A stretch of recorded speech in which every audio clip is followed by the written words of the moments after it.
মৰাণ জনগোষ্ঠীক জনজাতিকৰণৰ পূৰণৰ ক্ষেত্ৰত আটাইতকৈ ডাঙৰ হেঙাৰ হৈছে অসম চৰকাৰৰ মাননীয় মুখ্যমন্ত্ৰী হিমন্ত বিশ্ব শৰ্মা। হিমন্ত বিশ্ব শৰ্মাৰ নেতৃত্বত কেইবাবাৰো মডেলিটি কমিটি প্ৰস্তুত হ'ল, কিন্তু সেই মডেলিটি কমিটিয়ে আজিলৈকে কেন্দ্ৰীয়লৈ কোনো ধৰণৰ প্ৰতিবেদন প্ৰেৰণ নকৰিলে।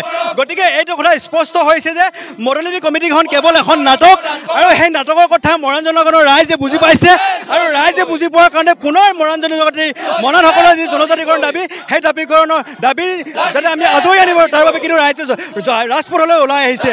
এইখিনি কথা আমি উল্লেখ কৰিব লাগিব। যি সময়ত কেব আন্দোলন হৈ আছিলে, সেই কেব আন্দোলন হৈ থকা সময়ত উজনি অসমৰ 6 জনগোষ্ঠীক এই আন্দোলনৰ পৰা আঁতৰাই ৰাখিবৰ কাৰণে 6 জনগোষ্ঠীৰ যিখন বিল আছিল জনজাতিকৰণৰ, সেই বিলখন কিন্তু লোকসভাত পাছ হৈছিলে। লোকসভাৰ পাছ হোৱাৰ পিছত ৰাজ্যসভালৈ গৈছিলে, কিন্তু ৰহস্যজনকভাৱে কিন্তু ৰাজ্য চৰকাৰত ৰাজ্যসভাৰ সাংসদত কিন্তু গৃহীত নহ'ল। যিহেতু এই বিলখন অট'মেটিক ৰাজ্যসভাত পালেগৈ, ৰাজ্যসভাত পোৱাৰ পিছত কিয় আকৌ ৰাজ্য চৰকাৰৰ পৰা মানে প্ৰতিবেদন বিচৰা হৈছে। গতিকে এই গোটেই বিষয়টো এটা নাটক হৈ পৰিছে। গতিকে আমি জনজাতিকৰণৰ বিষয়টো যিহেতু আমি উল্লেখ কৰিছোঁ যে আটাইতকৈ ডাঙৰ হেঙাৰ হৈছে ডক্টৰ হিমন্ত বিশ্ব শৰ্মা, গতিকে আমি হিমন্ত চৰকাৰৰ বিৰুদ্ধে আমি আন্দোলন কৰিবলৈ ওলাইছোঁ। মৰাণ জনগণে বুজি পাইছে আচলতে হিমন্ত বিশ্ব শৰ্মা এটা মিছলীয়া, গতিকে এই মিছলীয়াৰ বিৰুদ্ধে আমি কিন্তু সংগ্ৰাম অব্যাহত ৰাখিম। হয়, মৰাণ জনগোষ্ঠীক আচলতে বাৰ প্ৰতিখন চৰকাৰে আচলতে যি প্ৰতাৰণা কৰি আছে তাৰ পৰিণাম আছে। এয়া আমি আচলতে আমাক ৰাজপথলৈ আহিবলৈ তেওঁলোকে আচলতে বাধ্য কৰাইছে, আৰু নৰেন্দ্ৰ মোদী চৰকাৰখনক, অসম চৰকাৰ আৰু কেন্দ্ৰীয় চৰকাৰক আমি ধিক্কাৰ জনাইছোঁ।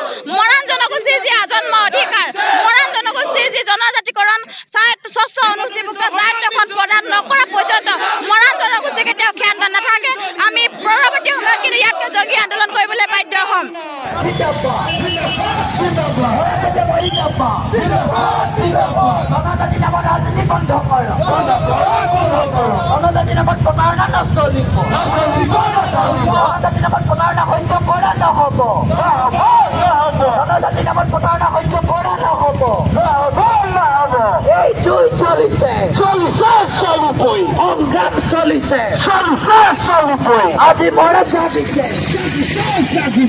জনজাতি নামৰ ৰাজনীতি বন্ধ কৰক,